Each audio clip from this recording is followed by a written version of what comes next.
¿Recuerdan la definición de paciencia que dimos?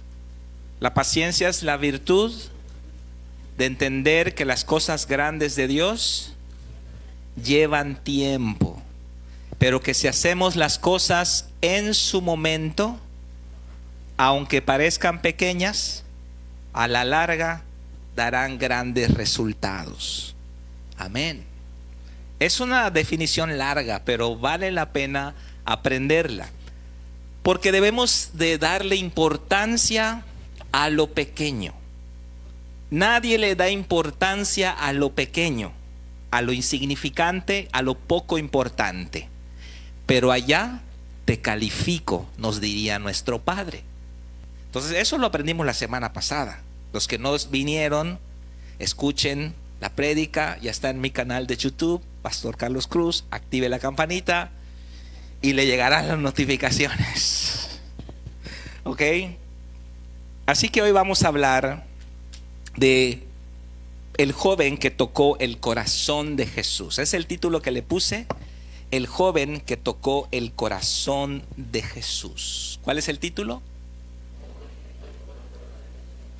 No solamente tocó el corazón de Jesús, le dio una gran lección a los apóstoles. Y haríamos bien nosotros en aprender y aplicar a nuestra vida este principio que este joven cumplió y por el cual se lograron grandes cosas. Una gran hazaña se logró por la obediencia, por el corazón de este joven.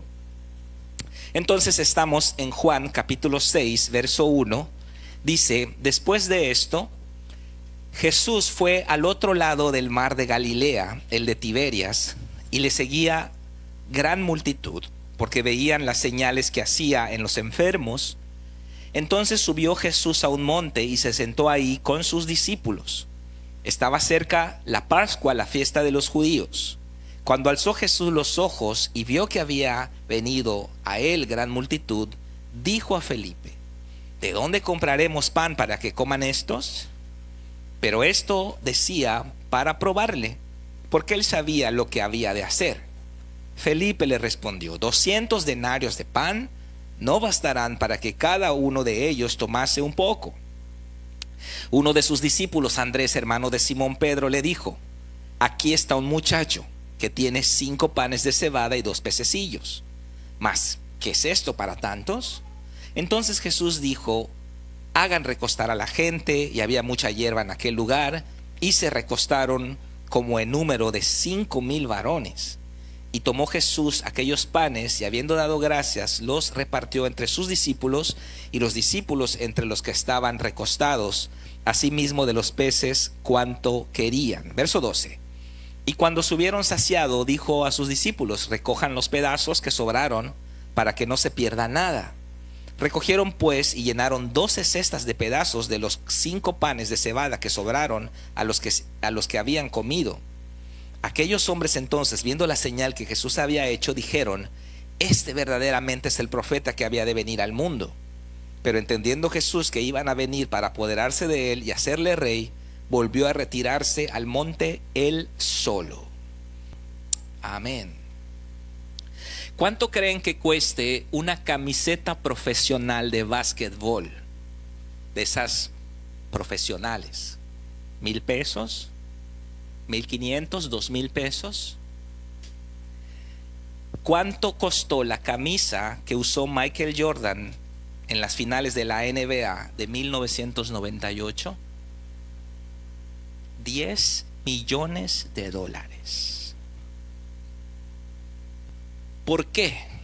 Porque el valor de las cosas se lo da quien las usa. El valor de las cosas viene de quien toca esas cosas. ¿Cuántos son 5 panes y 2 peces? Pues solo para una persona. Pero ¿dónde está el poder? En quien toca eso. ¿Cuánto vale nuestra vida? A lo mejor Satanás nos ha hecho pensar que no vale nada, pero el valor de nuestra vida va a venir de quien toca esa vida, quien usa esa vida. Ahí es donde viene el valor. Y este es el principio que vemos en este pasaje, que Dios no pide grandes cosas de nosotros, sino que tengamos una fe sencilla, porque con lo que tenemos, nos diría Dios, con eso me basta para hacer grandes cosas. Pero vamos a ver los principios que vemos en este pasaje. Primero, número 1, nunca le pidamos permiso al dinero para hacer la voluntad de Dios. ¿Cuántos dicen amén? Pero ¿cuántos lo hacen? Eso es otra cosa. ¿Quién es nuestro Señor? ¿Quién es nuestro Señor? Bueno, al que es tu Señor, a Él le vas a pedir permiso. A tu Señor le pides permiso, porque tu Señor es el que va a regir tu vida. Y entonces, si nosotros decimos, no voy a la iglesia, pastor, porque no tengo dinero, no voy al encuentro, no puedo comprar el libro, vamos a casarnos, pastor, pero la luna de miel no la vamos a hacer porque no hay dinero. Bueno, entonces usted está pidiendo permiso al dinero para hacer cosas que Dios ha mandado. En todas las cosas que Dios nos ha mandado, no le debemos pedir permiso al dinero. El dinero rige la vida de las personas hoy en día. Antes de hacer algo, piden permiso, a ver si su economía se los permite. Y aquí podemos ver algo muy interesante, que Jesús va a probar a Felipe en un asunto financiero. Eso es lo que dice el verso 4. Estaba cerca la Pascua, la fiesta de los judíos. Cuando alzó Jesús los ojos y vio que había venido a él gran multitud, dijo a Felipe, ¿de dónde compraremos pan para estos? Pero esto decía, ¿para qué? Para probar a Felipe. ¿Cómo vamos a pagar esto, Felipe? ¿Cómo le vamos a hacer, Felipe? Jesús está probando la fe de Felipe. Y la está probando en un asunto económico. Porque ese asunto, queridos hermanos, sí que nos golpea. Y sí que el evangelio tarda en llegar a esa área de nuestra vida. El evangelio tarda en llegar allá. Podemos tener años en la iglesia y seguimos sin diezmar. ¿Por qué? Porque tenemos el temor de que voy a tener menos, ¿qué va a pasar? Y no estamos confiando en el Señor. ¿Qué significa cuando Jesús habla de la fe? ¿Qué significa mover una montaña, desarraigar un sicómoro y plantarlo en el mar? Esas metáforas, ¿qué significan? Emprendimientos, ¿verdad? Cosas difíciles. Y la mayoría de esas cosas conllevan dinero. Por lo tanto, la prueba que Jesús está poniendo a Felipe es una prueba de fe. Y la gran mayoría de los desafíos de fe conllevan recursos económicos. Y hay un montón de cosas que no hemos emprendido. ¿Por qué? Porque conllevan recursos económicos. Hay un montón de cosas que Dios ha puesto en nuestro corazón, pero no las hemos hecho. ¿Por qué? Porque conlleva recursos económicos. Por lo tanto, la fe verdadera, según este pasaje, va a ser probada en asuntos económicos, sobre todo. Ahí es donde va a venir la prueba. Y Felipe responde con un sarcasmo, con una ironía, ¿verdad? Dice el verso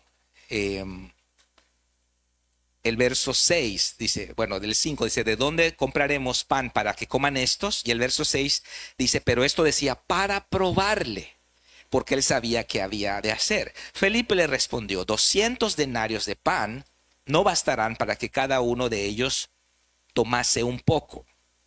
Aquí es donde vemos la fe, cómo nosotros podemos cometer el error de estar andando por vista y no por fe.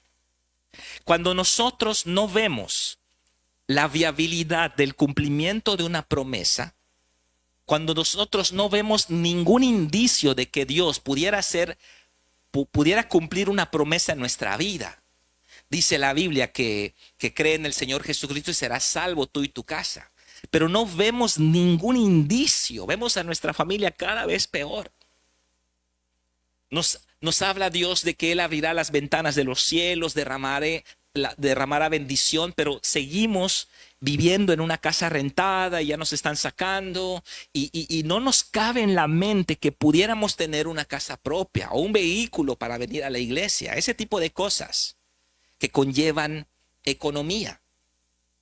Y cuando nosotros no vemos la viabilidad del cumplimiento de una promesa, por lo general nos pasa lo mismo que a ellos. Termina nuestra fe y no emprendemos, ni siquiera iniciamos, porque ya murió nuestra fe.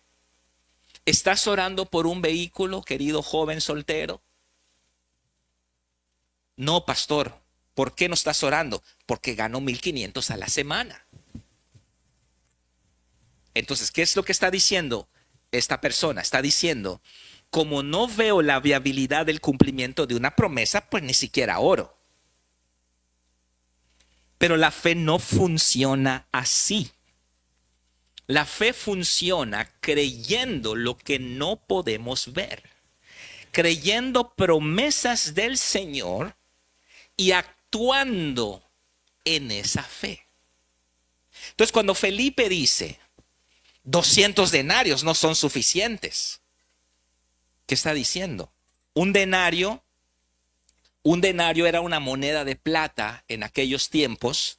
Hoy la onza de plata cuesta 715, lo averigüé ayer. Por lo tanto, 200 denarios serían alrededor de 143,000 pesos, pongamos 150,000 pesos. Entonces, cuando Jesús prueba la fe de Felipe, le dice, ¿cómo vamos a darle de comer a estas personas?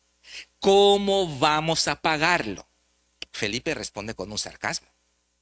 Y él dice algo coloquialmente hablando, es como que él diga, ni que fuéramos millonarios. Ni que fuera mi apellido Rockefeller, ¿no? Porque está diciendo Felipe, está usando una exageración, porque algunos argumentan que 200 denarios es lo que había en la caja chica del ministerio de Jesús. Pero no, lo que está diciendo Felipe acá, está diciendo que ni que tengamos $1,000,000, Jesús. O sea, Felipe ya se derrotó antes de empezar. ¿Y cuántas veces nosotros tenemos las promesas de Dios, pero al no ver ningún indicio de la viabilidad del cumplimiento de una promesa, ya ni siquiera oramos, ya ni siquiera hacemos nada? ¿Por qué? Pues porque no se puede. Y estamos igual que ellos. Y luego Andrés también. Pero cerca de ellos, no dice la Biblia, pero yo imagino que cerca de ellos había un chico que estaba escuchando el diálogo. Y acá es donde viene este acto que toca el corazón de Jesús. Y tenemos que aprender mucho de este chico para empezar a aplicar este principio en nuestra vida, no solamente aquí en la iglesia que lo estamos haciendo, sino en nuestra vida personal. Versículo 8, uno de sus discípulos, Andrés, hermano de Simón Pedro, le dijo, aquí está un muchacho que tiene 5 panes de cebada y 2 pececillos. ¿Mas qué es esto para tantos? ¿De qué va a servir esto, pastor?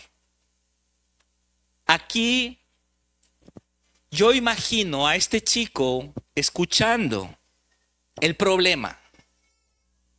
Jesús dice, ¿de dónde vamos a comprar para darles de comer a todos estos? Necesitamos dinero para darle de comer a todos estos. Pero él lo decía para probarlos, Porque la prueba siempre va a venir en el ámbito económico. La prueba de nuestra fe. La prueba de la grandeza de Dios. Ustedes saben que hace tiempo nosotros hicimos 2 eventos grandes con los que compramos el terreno que ahorita tiene Casa de Oración. Hicimos un concierto de Anet Moreno y uno de Tercer Cielo con la distancia de 1 año. En el Inalámbrica la iglesia éramos como 25 personas y llenamos ese lugar.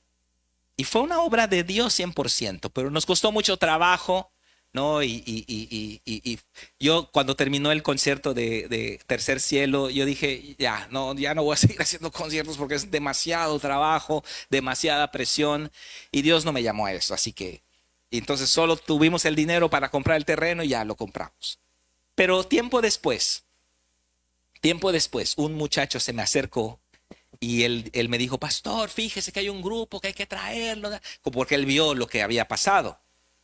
Y yo le dije, no creo. No, es que es de Monterrey, este grupo está tremendo.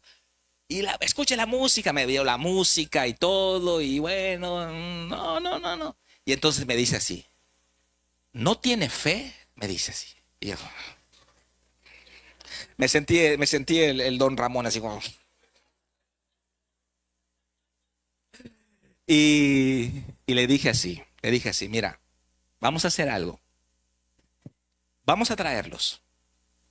Yo veo los trámites con el ayuntamiento, pero el riesgo económico es tuyo. ¿Ok? Tú les das el anticipo, tú pagas los aviones, tú pagas los viáticos y el hospedaje, y cuando termine el evento, de lo que recuperemos, te lo damos, te lo recuperamos. Solo sus chancletas quedaron allá, hermano. Porque es fácil tener fe con dinero ajeno. La fe conlleva la involucración de un riesgo. Estamos involucrados en un riesgo. Y acá Jesús está poniendo a prueba a sus discípulos y ellos están reprobando. Ellos están reprobando porque ellos no están haciendo nada, ni siquiera están contemplando en sus mentes la posibilidad de hacer algo. Uno dice un sarcasmo, ¿no? Dice, ni que seamos millonarios, Jesús. Y el otro dice, pero ¿qué es esto? ¿Esto qué es para tanta gente? O sea, los dos se han vencido. Ni siquiera están considerando la posibilidad de que suceda algo. Por lo tanto, no están ni siquiera haciendo ningún emprendimiento porque no tienen fe. Y entonces Jesús está dando una gran lección a sus discípulos, pero aparece en escena este chico que nos da una gran enseñanza. Y este chico, al escuchar el diálogo de Jesús con Felipe, va con Andrés y le dice, oye Andrés, y le muestra su morralito. Dice, mira, mi mamá esta mañana, estoy parafraseando, mi mamá esta mañana sabía que yo iba a venir al evento con Jesús. Y sabemos que los eventos con Jesús son de la mañana hasta la noche, tremendos avivamientos. Y mi mamá me dio comida para todo el día para mí. Y metió un poquito más para que yo invite a alguien. Pero aquí está. Yo puedo dar mis 5 panes y mis 2 peces. Y entonces Andrés lo lleva a Jesús. Amén. Nosotros tenemos que entender la matemática de Dios. La matemática de Dios es 1,000,000 por 0, ¿cuánto es? 0. 1,000,000 por 1. ¿Quién pone el millón? Dios. ¿Quién pone el multiplicador? Nosotros. Ellos estaban multiplicando por 0. Yo te daré todo lugar que pise la planta de tu pie. ¿Quién decide cuánto lugar? 1, no Dios. Yo te voy a dar el lugar que pise la planta de tu pie. Un centímetro, te doy un centímetro. 20 metros, te doy 20 metros. Tú pones la medida, no yo. Dios va a caminar con nosotros. Nosotros estamos esperando al Señor, pero en realidad Él nos está esperando a nosotros. Porque la forma en que Dios trabaja es que nosotros tenemos que bajarnos de la barca y dar pasos sobre el agua. Y yo voy a sostener tu siguiente paso. No te voy a poner un muelle allá todo lindo para que tú corras y no. Entonces, ¿cuánto vas a caminar sobre el agua? Eso tú lo decides, no yo. Vamos a avanzar a tu ritmo, no al mío. Y esa es la razón por la que el Espíritu de Dios, hace 15 días estando en Campeche, me dijo, no pares, no te detengas, porque yo voy a sostener el siguiente paso, siempre. Pero el paso lo das tú. El paso lo damos nosotros. Yo tengo que saber en mi vida cuál es mi siguiente paso. Tengo que sentarme en la mañana con el Señor, pasar un tiempo a solas con Dios, con mi Biblia, mi libreta devocional, mi café, estar orando, estar leyendo la palabra, y entonces esos entendimientos empiezan a llegar. Yo no tenía que apuntar, voy a hablar con fulano de tal, voy a mandar un mensaje acá, voy a visitar esto, voy a cotizar esto, y uno empieza a apuntar. Y es Dios diciéndote cuál es tu siguiente paso. Y saliendo del tiempo a solas con Dios, hay que dar los pasos. Porque ahí es donde nosotros empezamos a trabajar con Dios, en coordinación con Dios. No es solamente orar, no es solamente actuar.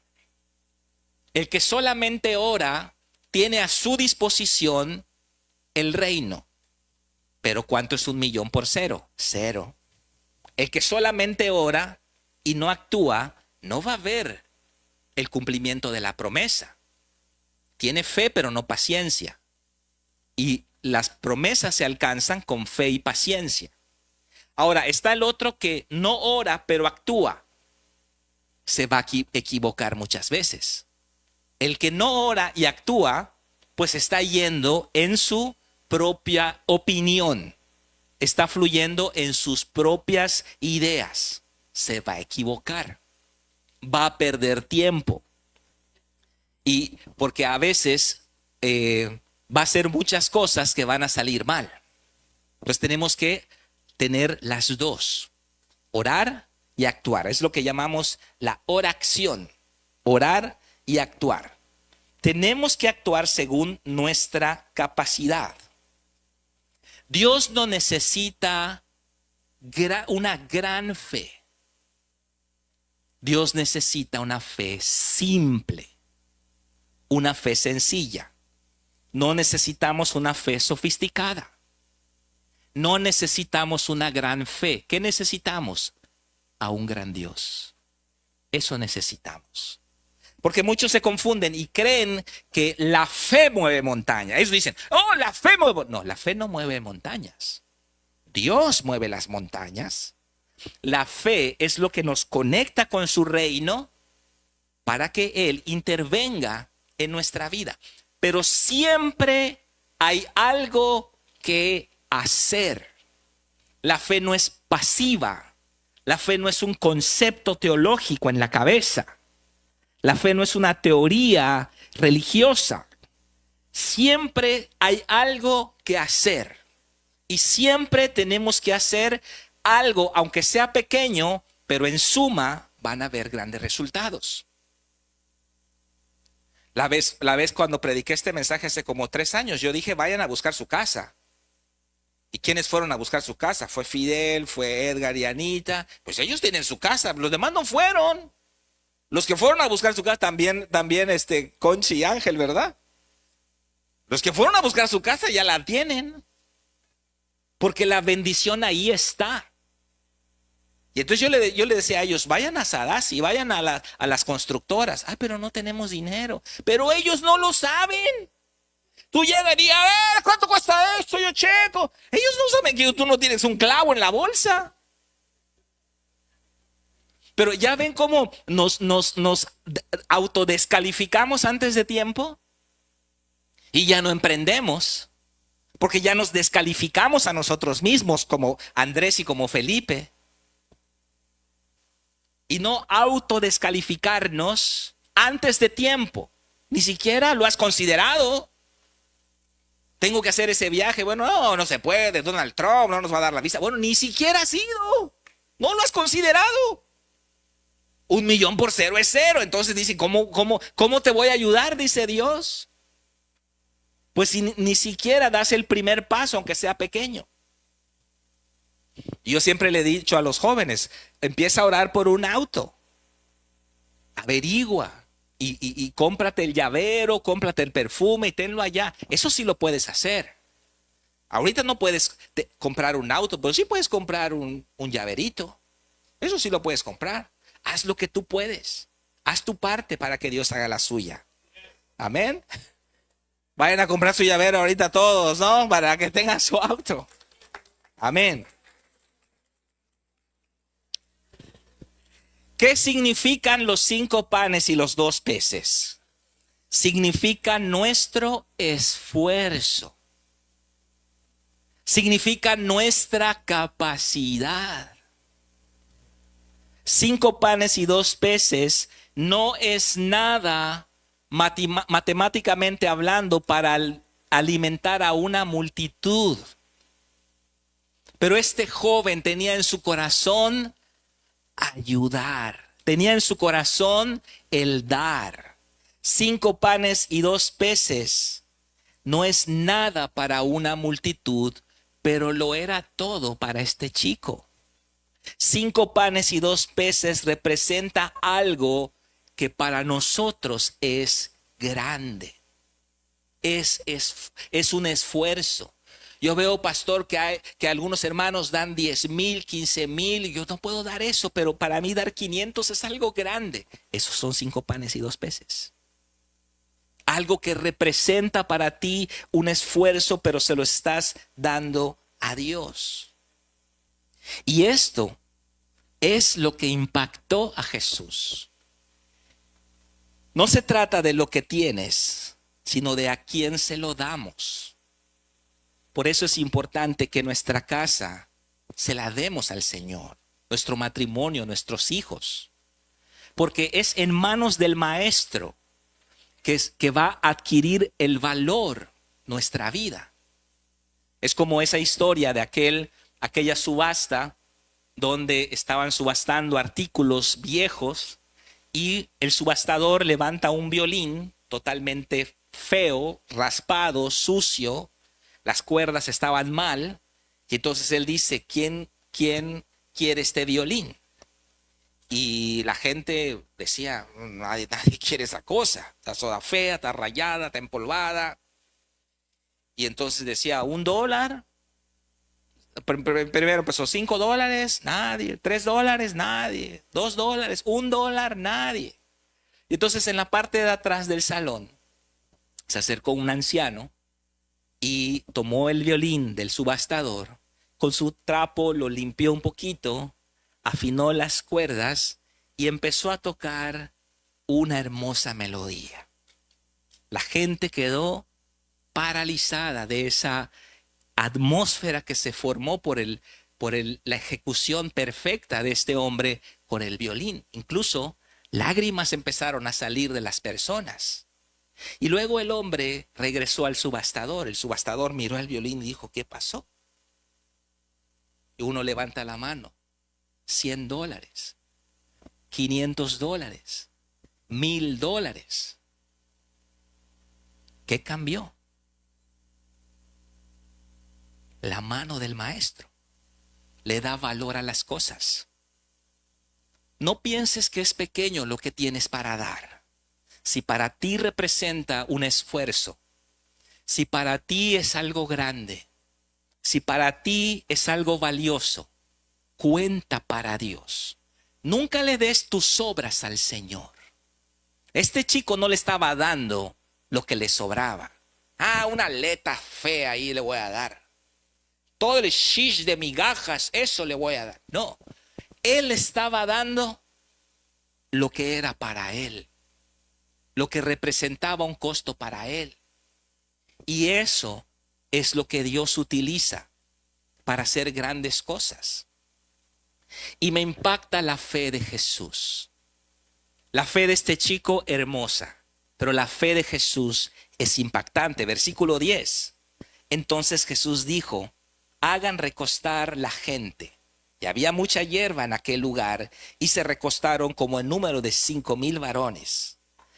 Y tomó Jesús aquellos panes, y habiendo dado gracias, los repartió entre los discípulos, y los discípulos entre los que estaban recostados, asimismo de los peces cuanto querían.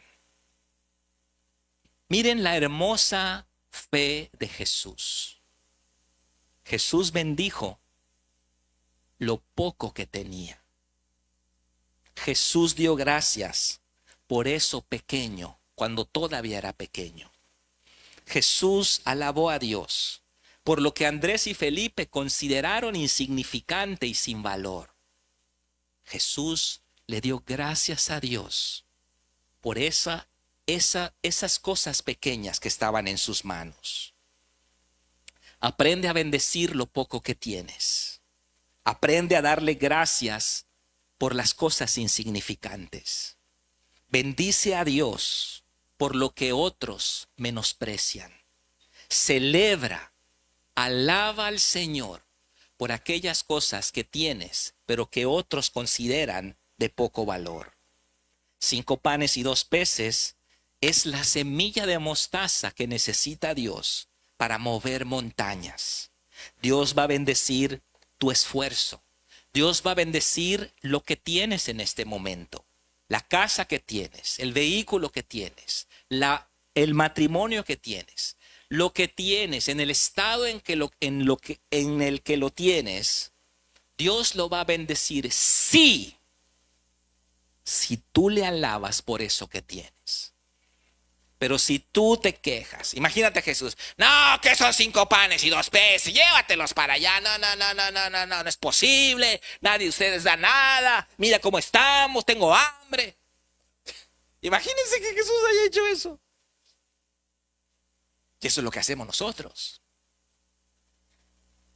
Eso es lo que hacemos nosotros. No, pastor, no me des esa célula, no, mira, todos inconstantes. No, a mí dame la célula de la ceiba, esa quiero. No hay, pero pues.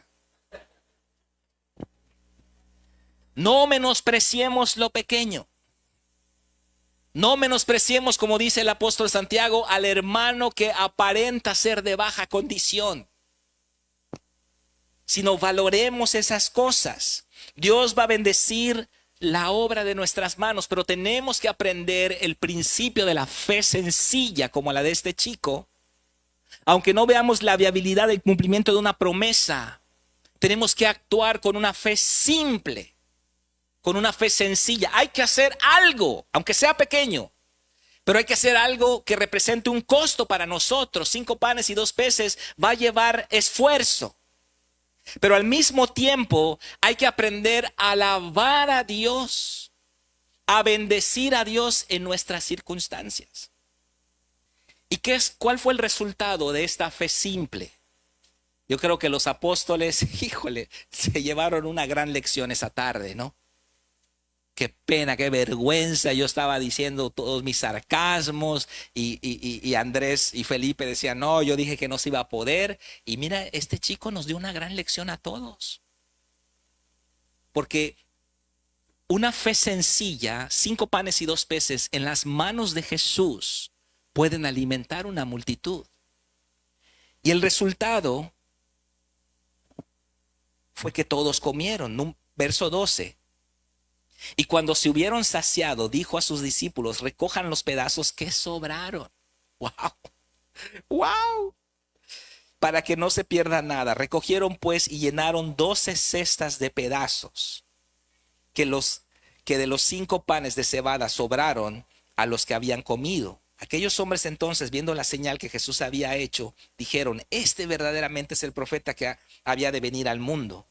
Pero entendiendo Jesús que iban a venir para apoderarse de él y hacerle rey, volvió a retirarse al monte solo.